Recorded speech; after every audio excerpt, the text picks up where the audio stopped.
Nexia 3 avtomobiliga Malibu 2 original rul hamda Malibu 2 barlarni uстановка qilib berganmiz.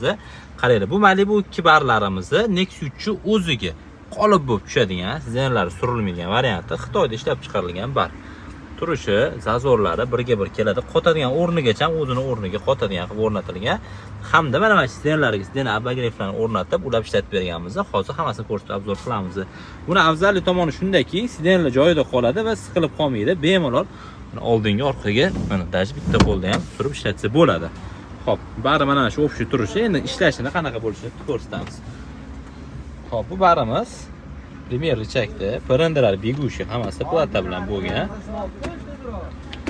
Ko'rasizlar, ruchnoy tormoz o'rnatilgan, original ovozsiz o'rnatib berganmiz, besprovодный zaryadka, usti karbon, chetlari nikkel. 3 ta knopkali.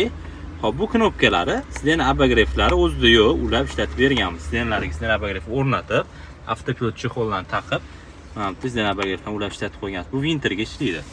Bundan keyin Malibu 2 rul original, полный дальний signal, mikrofon upravleniyalari ulab ishlatilgan, monitor upravleniyalari. Bu zavodskoy Nexia 3 da chiqqan monitor hisoblanadi, o'rnatilmagan. Bundan zavodskoy chiqqan xullas salondan shunaqa chiqqan.